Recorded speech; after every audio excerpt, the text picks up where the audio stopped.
TikTok is not going to get banned, and let me tell you why. All right, number one, I'm not going to let it. Number two, I'm going to yell really loud, couple of those. Number three, tomato, tomato, tomato. This is just part of my master plan. Number four, stomp my feet really loud on the ground, like this.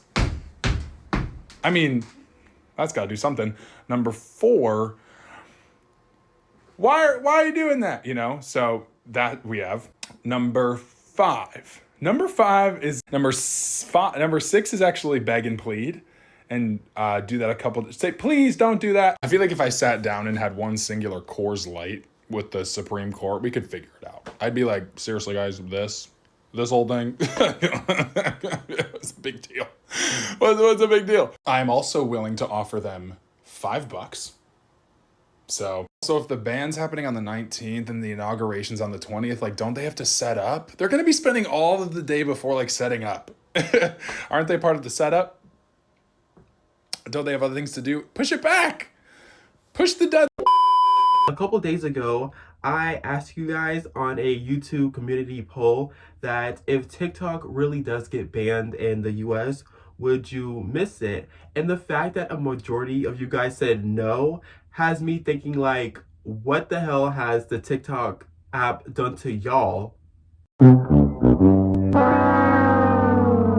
Hello, I am Annoying Black Boy, and in today's video, we will be discussing the US potential TikTok ban and how it's going to literally affect everyone that uses the app and relies on the app, such as creators, small businesses, micro-influencers, like every American that uses the app, how it's going to affect literally all of us. But before I start, I like making video essays in regards to anything having to do with internet culture and pop culture, and I also like making commentary videos on TV shows and movies. So if that appeals to you, make sure you like, share, comment, and subscribe. And also make sure you hit the bell notification so you're notified every time I upload a new video.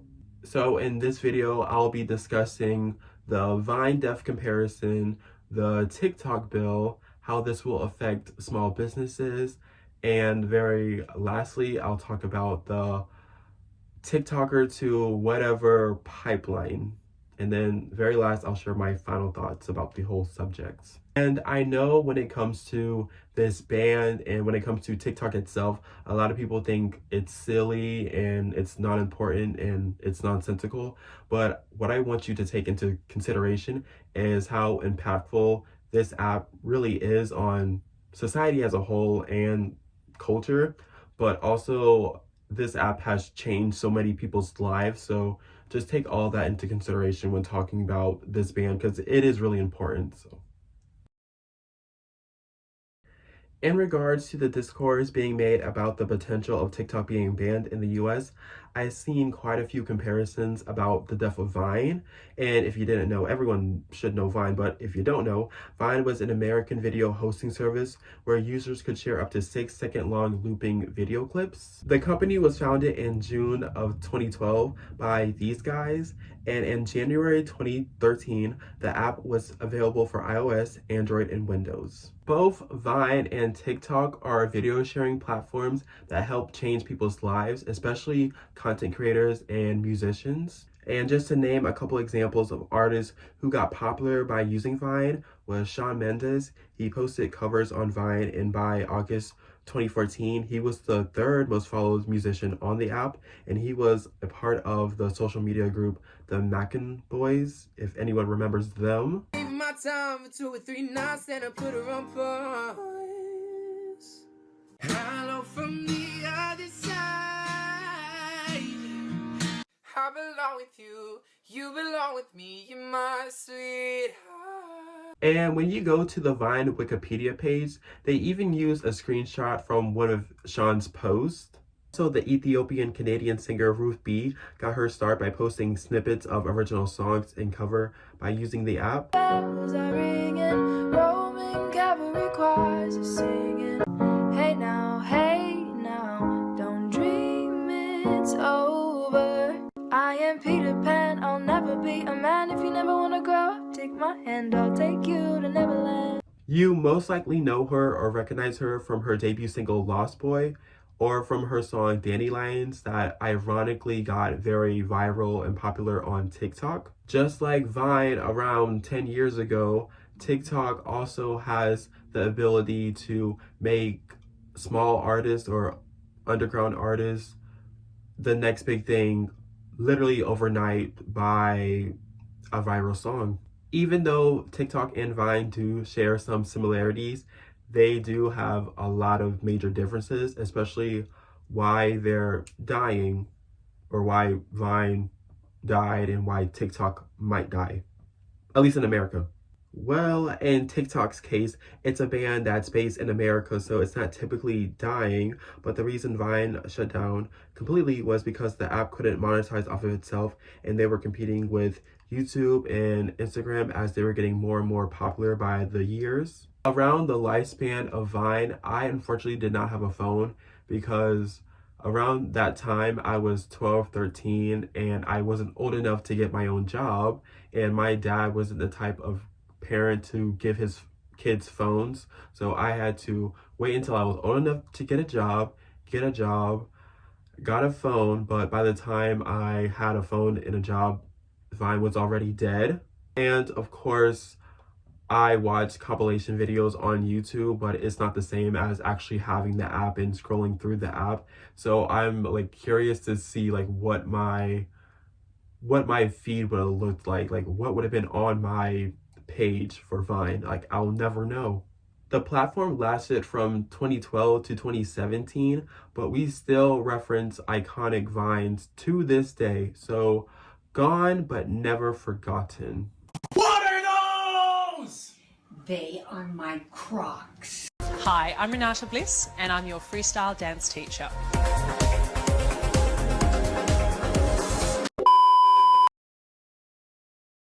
In the past few years, there has been scares of TikTok getting banned in America, but in April of 2024, Congress passed a bill that Joe Biden signed called, wait for it, the Protecting Americans from Foreign Adversary Controlled Applications Act. Wow, that is a mouthful. Okay, so let me explain. TikTok, who was once Musical.ly, is owned by ByteDance, a very large, giant Chinese tech company. The reason for this bill getting signed was for fear of espionage and surveillance from the Chinese government, even though there hasn't been any proof of that happening. But the actual gag is, if TikTok isn't sold to a non-Chinese company or investor within a certain amount of time, I think it was, 270 days, I believe, the law would make it illegal for web hosting services to support TikTok, and it will force Google and Apple to remove TikTok from app stores, changing all of our lives forever. Dun, dun, dun!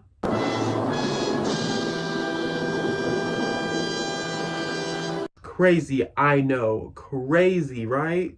And even if a company or an investor was interested in purchasing TikTok, they would need the blessing of the Chinese government, and Beijing officials aren't too happy, aren't too thrilled about the concept of a forced sell. So I just do not see that happening. And as I'm filming this right now, it's January. So TikTok has vowed to take the Biden administration to court, claiming the law would suppress the free speech of millions of Americans, 170 to be exact. On May 7, 2024, TikTok and ByteDance filed a lawsuit against U.S. Attorney General Merrick Garland, also known as TikTok versus Garland, and the Court of Appeals for the D.C. Circuit, challenging the legislation on the grounds of the First Amendment. The company accused the U.S. government of operating hypothetical national security concerns without having the evidence to back it up, which is literally what I said earlier. The Court of Appeals expedited the case, setting oral arguments for September 2024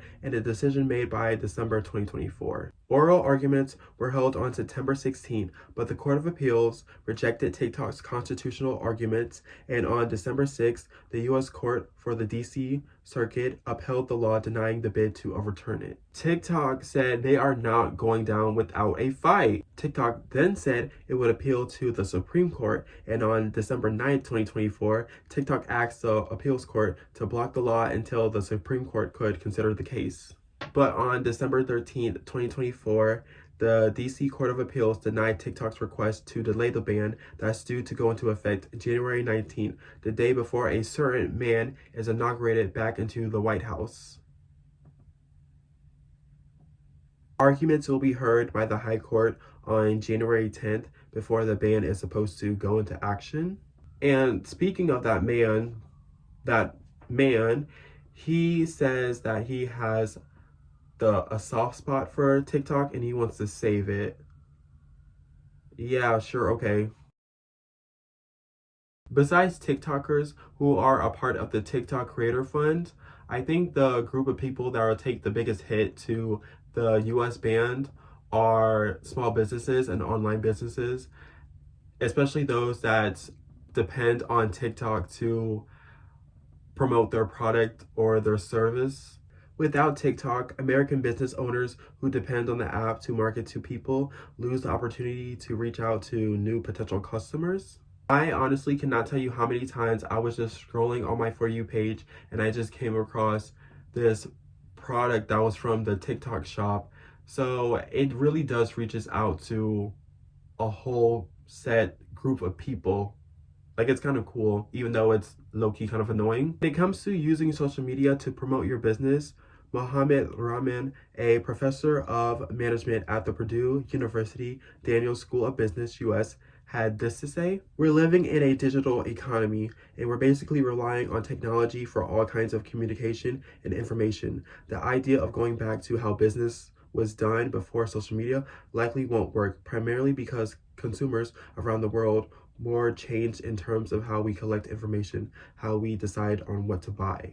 According to March 2024 data from TikTok, more than 7 million small businesses use the platform, and the company reported it drove $15 billion in revenue from these enterprises in 2013. In March 2024, TikTok reported the app provides at least 224,000 jobs in the United States. If TikTok really does get banned, what small businesses are going to have to do to promote their company or their business or their product service online is to adapt to other social media platforms like Meta or Instagram. But with about 60% of Gen Zers on TikTok, that will be a demographic businesses might have trouble reaching out to without TikTok. Well, obviously, Gen Z would have to adapt to other social media platforms as well, but no other platform is as algorithm friendly as TikTok, so it still might be very difficult to reach to that demographic.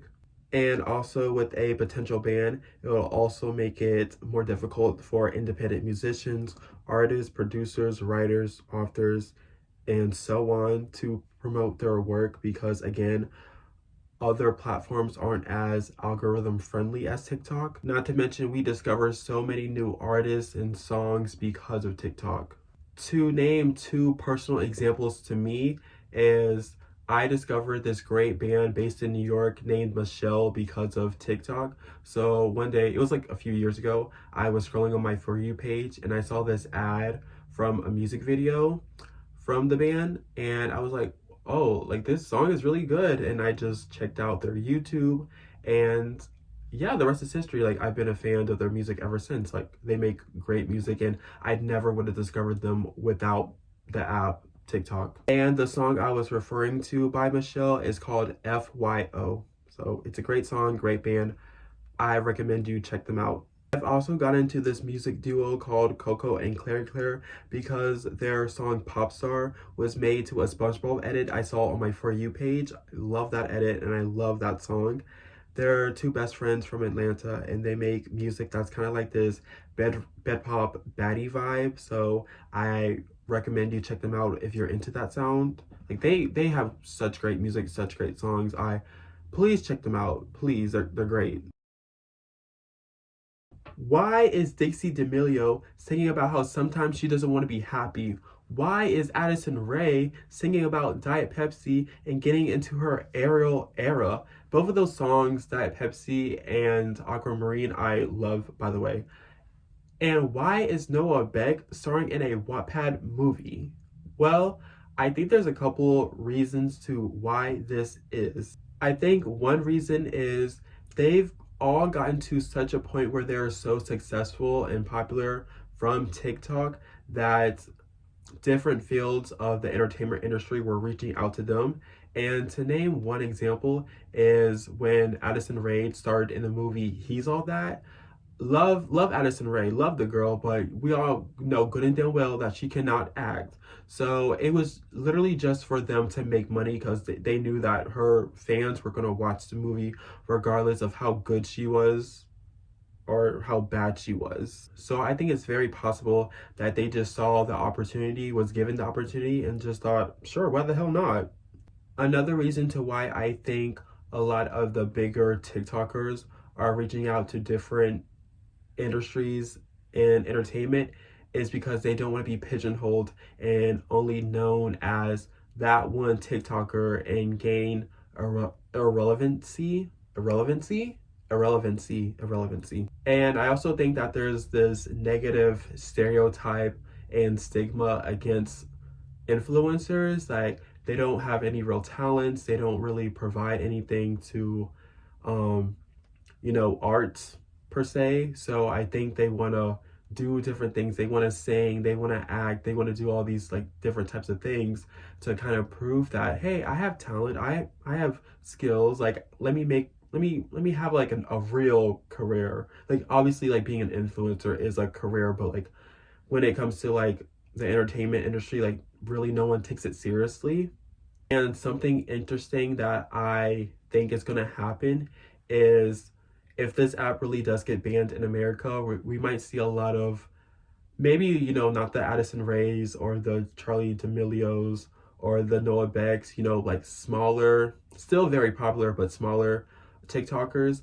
They're going to try to go to YouTube or other platforms and just not find that same success that they did on TikTok. Because like I said earlier, the algorithm on TikTok is so friendly, but on YouTube, you have to work. I'm telling you, you have to work. And there's a lot of stuff you can get away with on TikTok that you can't on YouTube. And like on TikTok, a lot of people, all they did was like lip sync and dance to a viral song. So it's a lot different. It's a lot of work you have to put into YouTube. Trust me, I would know and I should know. But yeah, we'll just have to wait and see what happens if this app really does get banned. I don't know, but yeah, the TikToker to whatever pipeline is a very interesting one. If this app really does get banned, I'm gonna miss it. I'm gonna miss the edits. I'm mostly going to miss the edits. I'm gonna miss the random story times. I'm gonna miss the randomness that just came with the app. I'm gonna miss seeing hot people lip sync to a song. I'm going to miss the hot people. I'm going to miss thirst following hot guys. Like, I'm going to miss it. But now, you guys, it's your turn. Please comment. Please tell me your thoughts and opinions about the potential US TikTok ban. Do you think it's actually going to get banned? Do you think there's going to be a delay for the ban? Like I really want to know your thoughts and opinions. Are you going to miss it? Are you going to be glad that it's gone? Like me personally, it is my favorite pastime. It's one of my favorite things to do when I have a little bit of free time. So like I said, like I keep saying, I'm going to tremendously miss this app because it brought me so much joy, so many like memories. There have been so many iconic like things that came from TikTok and from this year. Like it's going to be very weird without this app. But I do want to give you a huge thank you to watching the video, especially at the end to this point. So you're a real one and I love and appreciate you so much. And if you enjoyed this video, please like, share, comment, and subscribe. And I am so sorry. I had a rough few past weeks. I was a little bit sick, so if I sound a little bit weird, that's kind of why. A lot of personal stuff was interfering with my life, so I feel like I'm sorry if this video is a little bit coming out later than usual. So like I said, I apologize for that and I'm sorry, but like it's here now, thank God. But yeah, like I'm just so happy I was able to get this out. And yeah, like I said earlier, thank you so much for watching. I love and appreciate all of you guys, and I will catch you in the next video. Yes, I will. Peace out. Peace out.